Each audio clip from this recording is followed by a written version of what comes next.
products and the drugs that have been used or are in trials for COVID-19. The drug that we're going to talk about today is the Favipiravir.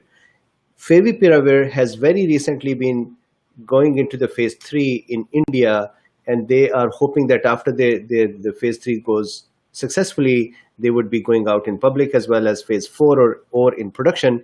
And the cost is really low, 103 rupees, which I believe is somewhere like $1.5 or even lesser. So that is a inexpensive drug, and it is going out in India. It is already approved for influenza in Japan. So it is an approved drug in some countries. There are trials for Favipiravir that are, of course, in India, Italy, UK, and USA. So let's talk about the Favipiravir. It's an interesting drug. We have talked about some of the medicines. For example, remdesivir is in a similar mechanism. So let's study.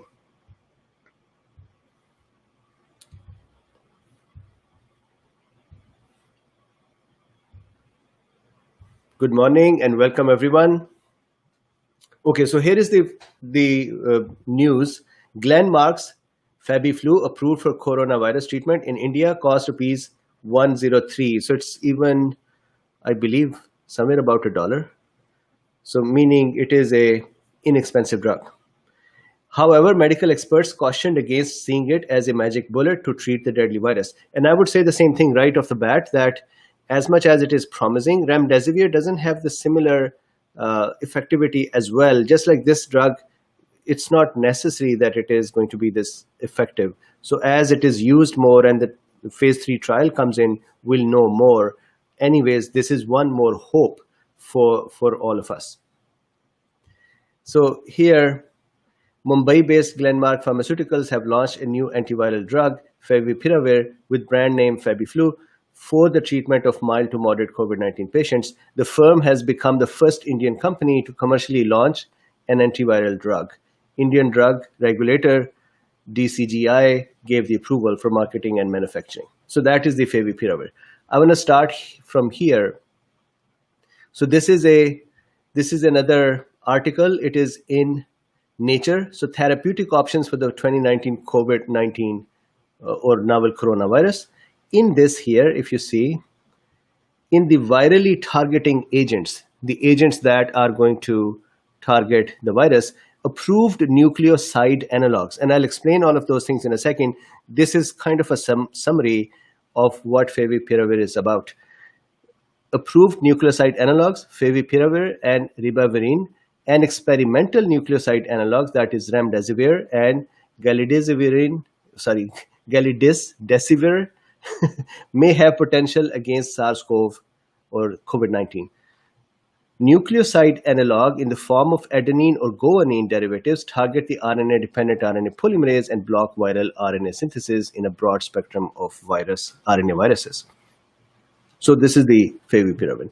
Favipiravir is called T705, a guanine analog. So here the only correction I'll make, and I'll show you some other articles as well. It is not just a guanine analog, it is a purine analog, which means both guanine and adenine.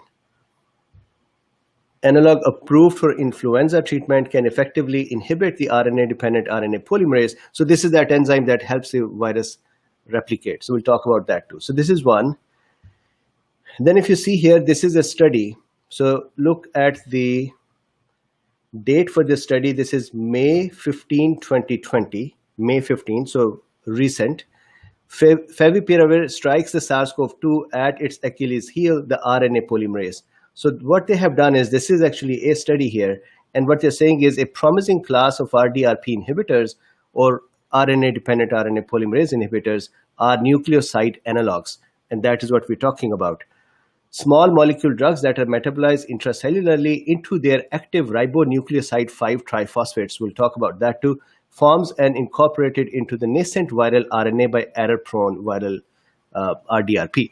So what we're saying is that we'll have nucleotides or nucleosides or bases that will become part of the virus RNA, and in becoming part of the RNA, it kind of disrupts that RNA or mutates it or causes issues with that RNA, that the enzyme that work on that RNA cannot work correctly afterwards. So that is a basic mechanism. And here, this is their study's result. And please keep in mind, this is an in vitro study.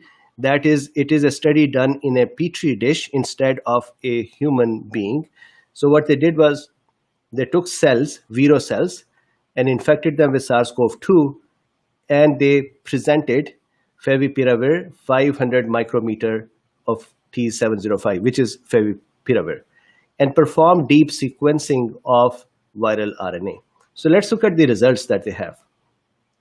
Keep these following things in your mind. Number one, they saw a 12-fold increase in G to A and C to U transition mutations. So we'll talk about what these mutations are. Then T705 or Favipiravir is acting as a mutagen. So that is their first action that they're saying. It acted as a mutagen. It caused mutation in the RNA. Capable of escaping the CoV repair machinery. The second thing that they observed was that the SARS-CoV-2 virus has a repair enzyme which proofreads the RNA that is being made. And if that RNA is damaged somewhere, it can correct that. And the Favipiravir can escape that correction mechanism. And actually, any antiviral that is going to work on SARS-CoV-2 at the RNA level will have to escape the proofreading mechanism. Otherwise, it would just be scooped out by the proofreader, removed from the system or the RNA, and it will not be effective. Then here, interestingly, the SARS-CoV-2 genome has an already low cytosine content, and I'll explain what that means. Treatment with Favipiravir, therefore, places additional pressure on the already unbalanced CoV nucleotide content.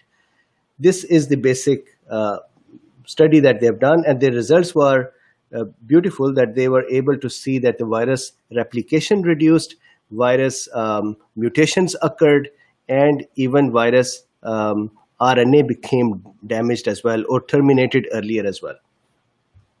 So here is another experimental treatment with Favipiravir for COVID-19, an open label control study. So this is an open label study. That means doctor knew that what they are prescribing, patient also knew what they are getting. So it is not a blind double blind study. This was March 18, and this is in China, I believe. Yes. So look at their results. Patients with laboratory confirming COVID-19 who received oral FPV. So this is another difference from the other drugs, that Favipiravir can be given by mouth instead of needing to be injected. So people can actually take this at home. So there's a comment from Jim that it is blurry. Hopefully it is just the network on one end and not everyone having an issue with the screen. So look at this, their results. When they gave Favipiravir, so this is an in vivo study, changes in chest computed tomography, that is CT scan, viral clearance, and drug safety were compared between the two groups. One was control and one was the group that was getting Favipiravir. For the 35 patients enrolled in the FPV arm and the 45 patients in the control arm, all baseline characteristics were comparable. So the patients were similar. A shorter viral clearance time, that was the first outcome. That the patients who were taking Favipiravir, their virus clearance time was short. So they recovered a little earlier. Secondly, the Favipiravir arm also showed significant improvement in chest imaging. So their chest lesions or the pneumonia or damage that was occurring to the chest had significant improvement. So the improvement rate was 91.43% in the patients receiving Favipiravir compared to 62.2% who were on the controlled arm. And then finally, in addition, fewer adverse events were found in the Favipiravir arm than in the control arm. So the Favipiravir treated patients had fewer adverse outcomes.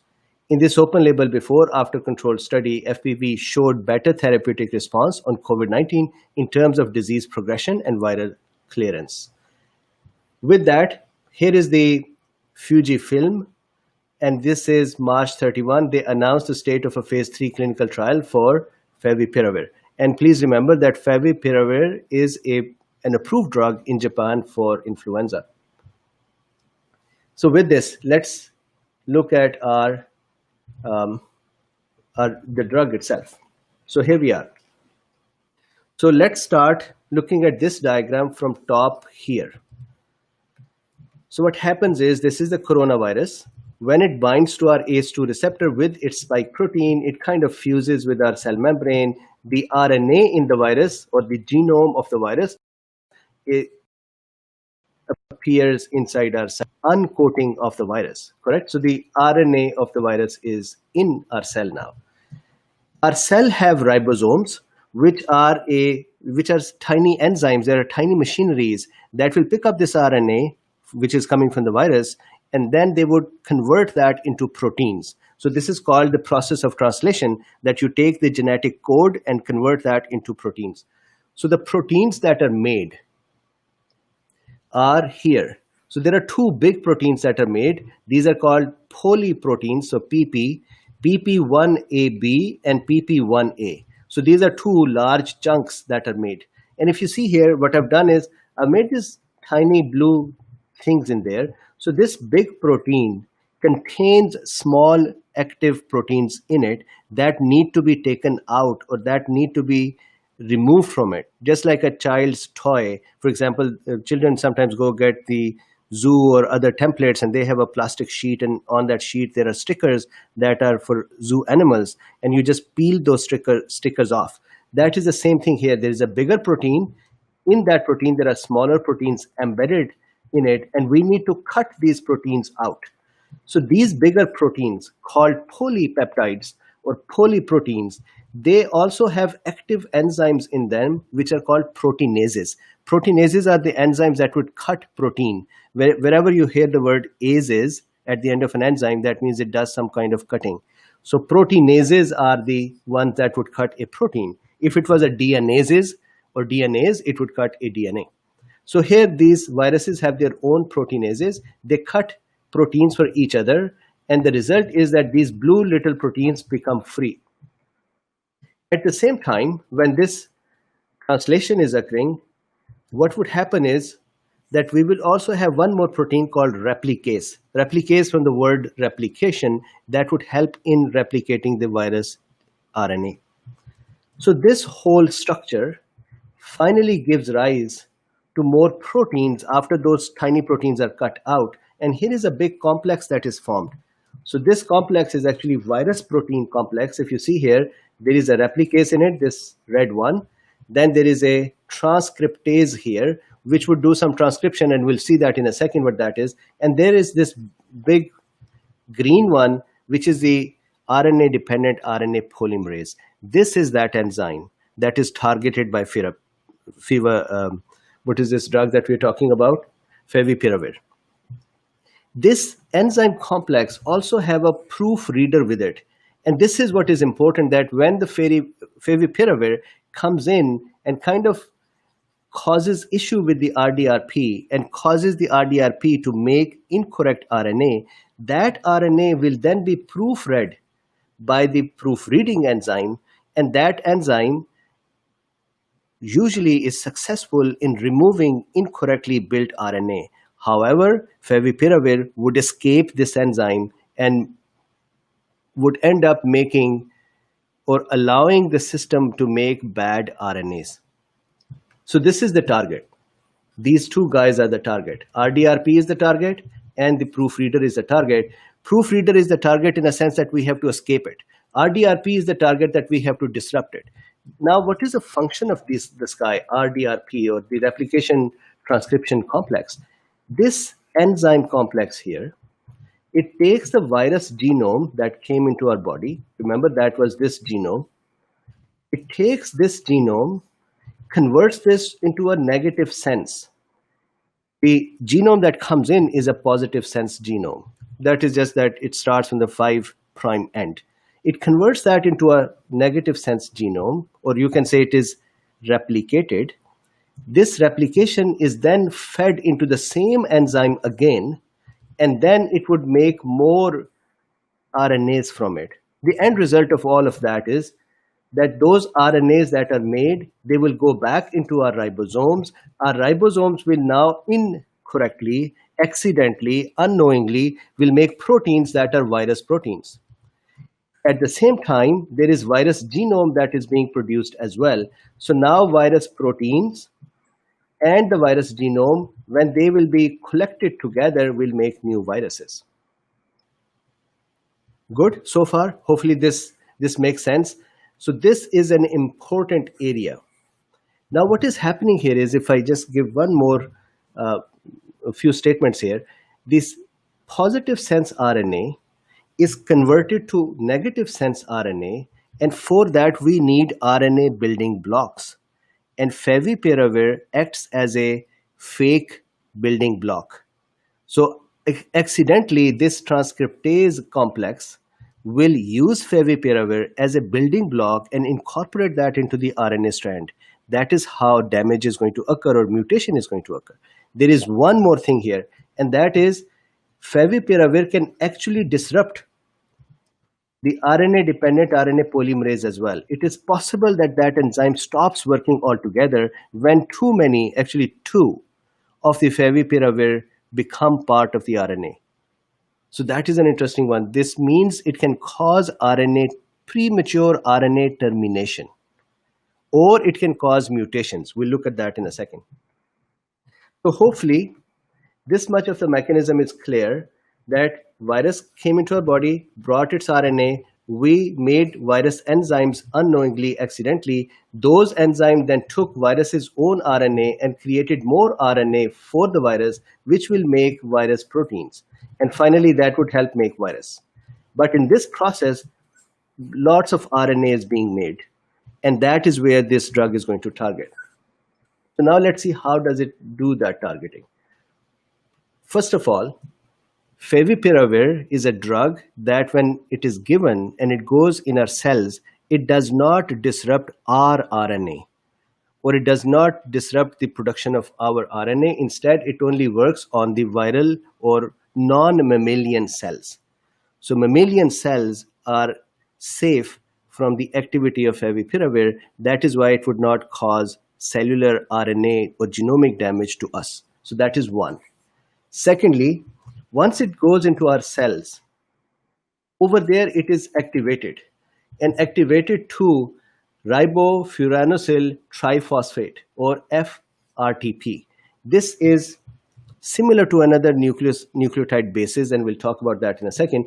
Finally, there is an enzyme in our cells that is called HDRPT. That enzyme helps with the activation of the drug.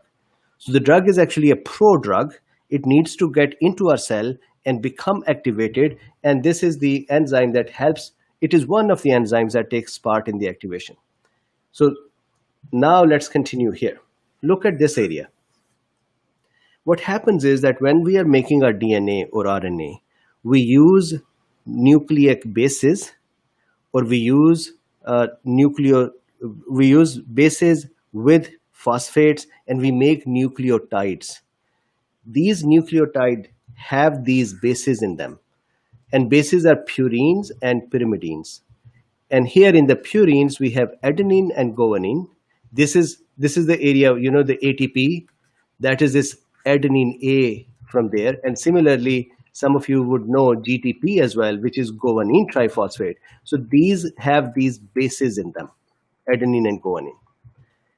Similarly, there are pyrimidines, which are cytosine, uracil, and thiamine. Thiamine is not present in RNA manufacturing. Thiamine takes part in DNA formation, while uracil takes part in the RNA formation. So these are the bases. The other important thing to keep in mind is that adenine combines with uracil. So what happens is one purine combines with one pyrimidine when we are making RNAs or DNAs. So adenine combines with uracil, and guanine combines with cytosine. So that is the base combination or base pairing. So see here, let's look at how this drug is actually going to cause issues with the RNA production for the virus. imagine that this is the virus RNA. When the virus is now trying to copy its genome or its genetic material, what it does is it makes a copy of that here, and for every adenosine, there will be a uracil produced. This is why we are going from positive sense, for example, towards negative sense. So the opposing base is produced. That means that this produced thread, this copied thread, or I should say transcribed thread, is not yet sufficient, because we need to once again convert it back to this original form. So we'll have to transcribe it once more. So the first we do a replication where we make a copy, then we do a transcription where we make a messenger RNA. So here, this was original. Wherever there was A or adenine, we would place while forming the RNA, we'll place a uracil. So adenine, guanine, for example, will have uracil, cytosine, because uracil combines with adenine and cytosine combines with guanine. And so I have the rest of the thread over here. You can see A and U, G and C, and so they are combined with the way they should be paired. Then what we'll do is that once this is formed, we can once again process another RNA from it, which will end up creating this original RNA. So this is how the virus will amplify the production of its RNA. Now let's see how Favipiravir is going to work. Favipiravir is an analog of adenine and guanine both, or adenosine and guanine both. So that means wherever there is A in the original thread, instead of that A, the RNA can incorporate an F or Favipiravir. So check this out, A, G. So for all of them, it is actually possible that we end up with Favipiravir, because it is an analog to A and G both. But what I did was I kept some preserved and I replaced some to kind of show you how the mutations will occur. So keep an eye on these A's and G's. So instead of them, here we have Favipiravir or a drug incorporated. Here is the normal base or nucleotide. This is normal. Drug incorporated, normal, drug, normal, drug,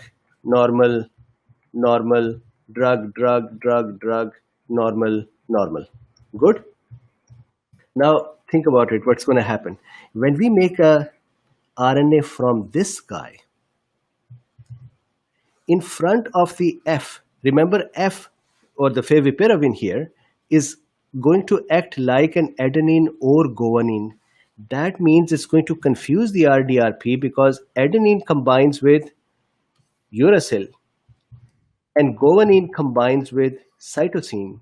But if you put favipiravir, that can act like guanine or adenine. So how would the RdRp know what to place, C or U? It doesn't know it because favipiravir can act like both of them. The result will be that we caused a confusion for the enzyme. So on the other side here, if you see, for an A, we needed a U. So that is correct. There is an F and there is a U. For an A, we needed a U and that is correct. For a G, we needed a C. That is also correct. And if you see here, for an A, once again, we needed a U and there is this change. So if you see here, this thread, RNA thread, and this new thread that is produced because of the favipiravir's presence, they are significantly different. Look at it, U, C, U. Here we have U, C, U. We wanted a C over here, but instead we have a U here. Why do we have a U here? Because it is the favipiravir over here that can act as G or A both. So the enzyme doesn't know that I should put a C here or I should put a U here. This is a point mutation that we're getting. And there is a drug again over here and there is U here. So if we keep seeing C, that is correct. U, that is correct. Again over here, there should be a C here. But instead, because there was favipiravir sitting in there, the opposing side of that, or the pairing side of that, the enzyme is confused once more and it just put a U there. Instead, it should have been a C. So there is one more mutation you're seeing. And then this is correct, this is correct, this is correct, and there is one more mutation. This is mutation. Actually, this is correct, this is a mutation, this is correct, and then this is a correct one as well. So you see that there are a bunch of mutations.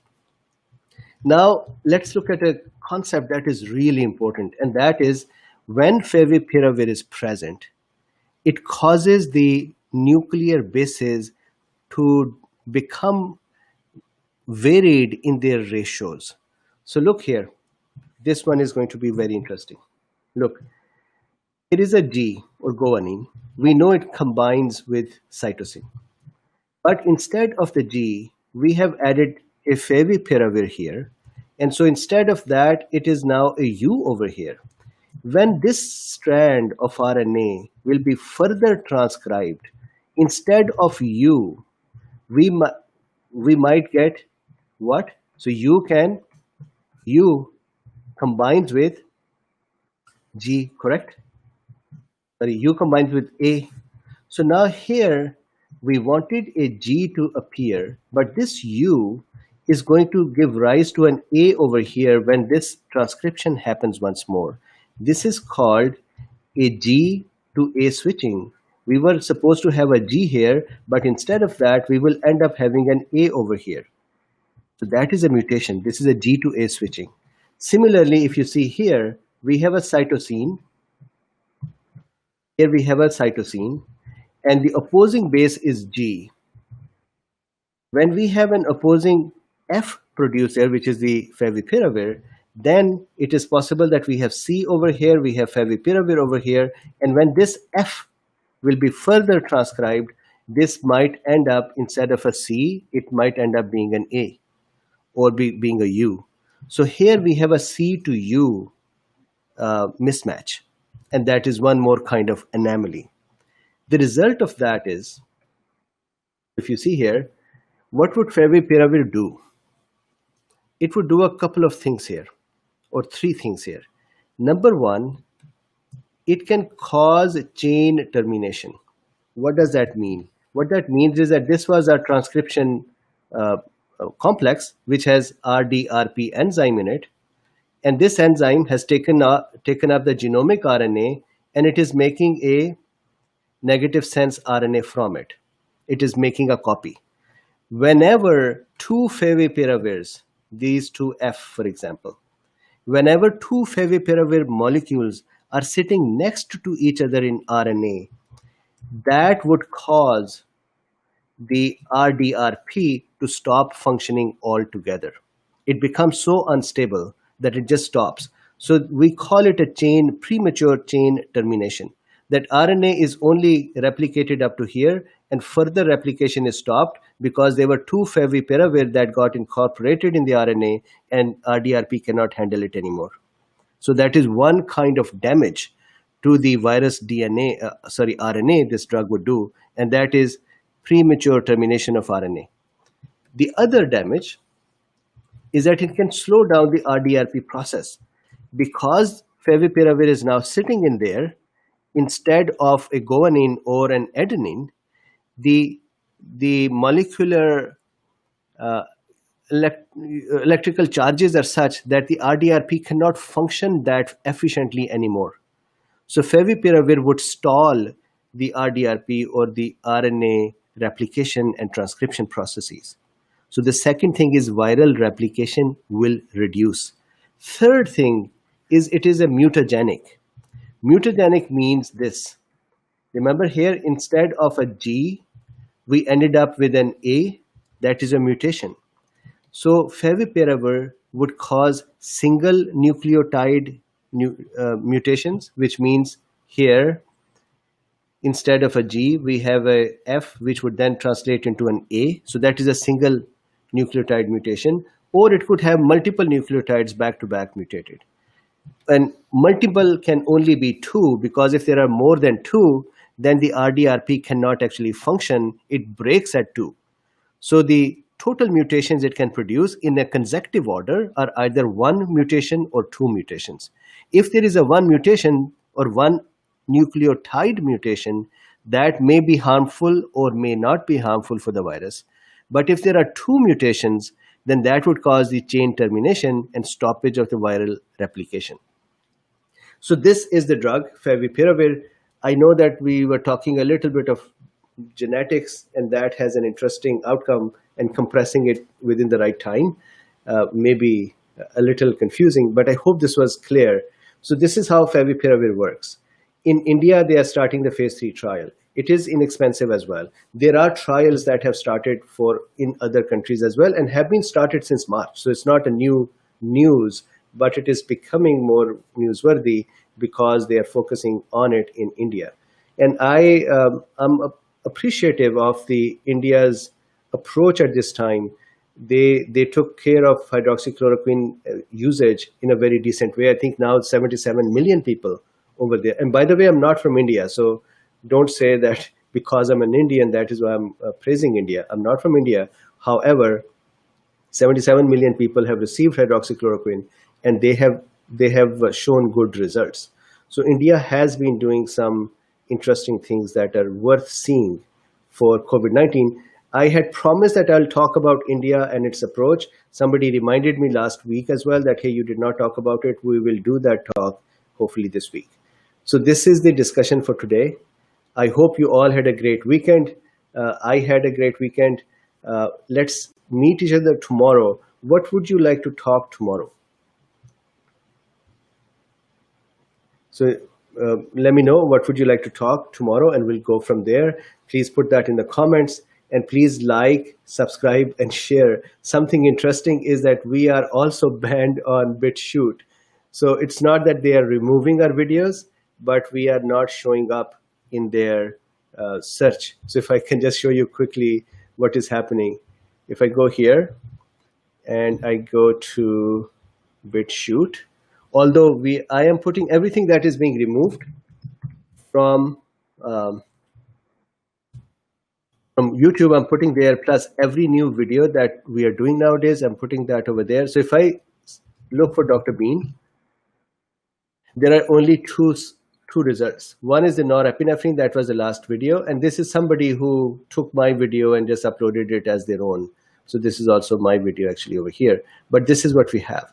Fortunately, because you can find one of the videos from there, you can find the remaining, but you cannot find Dr. Bean channel over there. I think they have shadow banned us. So I do not know why, but that is what happened. So with this, thank you very much for joining. Stay safe and healthy. Please like, subscribe, and share. And I would see you tomorrow. Please let me know what would you like to talk about tomorrow. Bye-bye.